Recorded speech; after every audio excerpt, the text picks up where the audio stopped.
Bora continuar a nossa maratona de Halloween 2025? Para o sétimo filme da nossa lista, um clássico da literatura gótica com gostinho brasileiro. Vem comigo que depois da sinopse a gente vai falar um pouquinho sobre Através da Sombra. Laura, vivida por Virginia Cavendish, é contratada como professora de duas crianças órfãs. Elisa, vivida por Mel Maia, e Antônio, vivido por Xande Valois. Gradualmente, Laura sente que as crianças estão sob as más influências de espíritos hostis. Eu acho que quase no mesmo nível de quando a gente fala de filmes de Natal, a gente cita lá o Conto de Natal do Charles Dickens. Quando a gente fala de histórias de Halloween, a gente acaba citando o clássico do autor inglês Henry James, The Turn of the Screw, que aqui no Brasil ganhou o título de A Outra Volta do Parafuso. Essa clássica história de fantasmas, bastante ambígua, já foi contada e recontada diversas vezes no cinema e na TV. Só na última década, além dessa versão brasileira, a gente também teve um filme para o cinema, se eu não me engano o título em português é Os Órfãos, que tem o Finn Wolfhard de Stranger Things, e também a minissérie da Netflix dirigida pelo Mike Flanagan, A Maldição da Mansão Bly. Mas essa é uma história do fim do século XIX, que teve aí outras várias versões em vários países. Mas basicamente a história é uma professorinha que vai ser babá de umas crianças órfãs numa casa isolada. Da versão brasileira, a gente precisa destacar principalmente o trabalho que eles fizeram aqui de escolher as locações que são incríveis. As tomadas principais da casa foram feitas na Fazenda Paraíso, que fica na cidade de Rio das Flores, no interior do estado do Rio de Janeiro. É uma propriedade de meados do século XIX e que está conservadíssima com as características da época. Depois do filme eu fui pesquisar um pouquinho sobre fotos do lugar e é realmente incrível. Então se você tiver a chance de visitar, eu acho muito legal. E o filme pega essa atmosfera gótica inglesa ali do final do século XIX e transporta para o início do século XX do Brasil. Mais especificamente ali nos anos 1930, durante a crise do café. E aí já começa um ponto que eu talvez não goste tanto do filme. O filme coloca, né, pra gente que ele se passa ali entre 1934 e 1935, mas ele não explora muito esse elemento temporal que ele mesmo colocou. A gente só vê os funcionários queimando plantações de café e é isso. Esse é o único contexto político que o filme dá. E eu acho que se ele se propõe a dar essa abrasileirada nessa história particularmente inglesa, eu acho que ele poderia ir um pouco mais fundo nisso.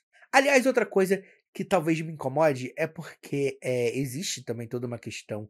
Eu também fui pesquisar, eu nunca li o livro em si, mas eu já vi algumas versões dessa obra. E essa versão brasileira em especial dá muito foco numa questão sobre repressão sexual, principalmente ali da nossa personagem principal, vivida pela Virginia Cavendish. E eu acho que talvez o filme seja pouco sutil nessa questão. Eu acho que, por A Volta do Parafuso ser uma história tão aberta, tão ambígua, eu acho que o filme foi por um caminho mais certeiro ali. E eu até gosto, eu acho que abre discussões diferentes, mas eu queria que o filme fosse mais incisivo, sabe? Eu acho que ele é um filme que também tem um pouco de problemas de ritmo, porque ele começa bem lento, ele vai construindo essa atmosfera, mas ele não é slow burn, sabe? Que é o termo que a gente usa para filmes que começam lento e vão criando essa atmosfera, envolvendo a gente aos poucos. Ele começa lento, mas assim, nos últimos 20 minutos, meia hora, ele dá um salto lógico, que eu acho que é um pouco grande. Eu gostaria mais que a gente fosse mergulhando nessa história aos poucos. E eu acho que o filme tem uma certa dificuldade nisso. E aí, durante muito tempo assistindo o filme, parece que você está assistindo só um monte de imagens, uma sucessão de imagens, porque eu acho que o filme ele não consegue fazer esse desencadeamento lógico e temporal de maneira tão certeira assim. Outra coisa que eu acho bastante importante de pontuar é que a gente tem a Virginia Cavendish aqui entregando bastante. Eu acho ela uma ótima atriz e aqui ela tá muito bem. Só que as crianças, elas não acompanham esse esforço de atuação dela. Eu digo que elas não acompanham porque eu não acho nem a Mel Maia e nem o Xande Valois atores ruins, nem na época que o filme foi lançado, sabe? Eles ainda eram crianças, mas eu acho que talvez faltou pro diretor, Walter Lima Jr., um pouco mais de atenção na direção dessas crianças. Eu acho que eu falei isso aqui no vídeo que eu gravei sobre Ainda Estou Aqui. O Walter Salles, ele é um ótimo diretor de crianças.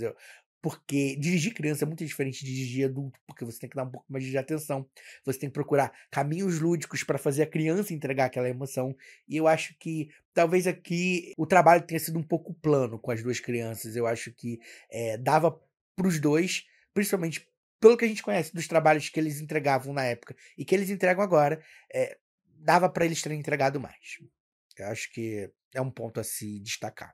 Mas a Virginia Cavendish faz uma boa dobradinha com a Ana Lúcia Torre. Eu fiquei esperando a hora que ela fosse oferecer os refrescos, sabe? Igual a mãe da Cristina em Alma Gêmea. Só falta isso aqui.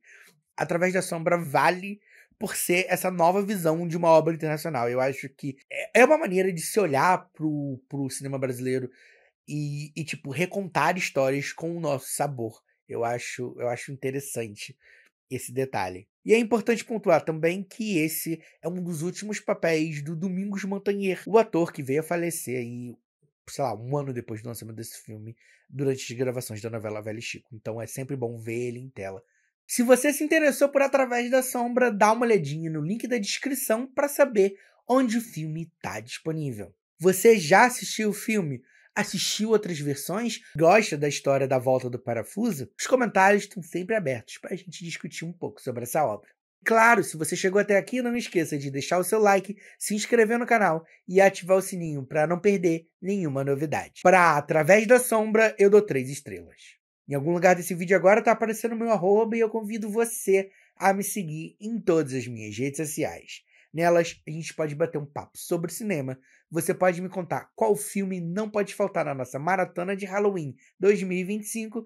E claro, você fica por dentro de tudo que vem por aí no canal. Afinal, eu tô sempre postando os filmes que eu tô assistindo nos stories do Instagram e também no Letterboxd. Aqui no card vai ter o link com a playlist com todos os filmes da nossa maratona de Halloween 2024. Esse link também vai estar aqui na descrição. Em algum lugar desse vídeo deve estar aparecendo o link da playlist com os filmes que já saíram até o momento da nossa maratona de Halloween 2025. Não deixe de conferir, que lá você vai ter outras dicas do que assistir nesse mês de outubro. Bom, eu pessoalmente jamais ficaria numa fazenda com um fumaceiro desses. Atacaria muito minha rinite. Até o próximo filme.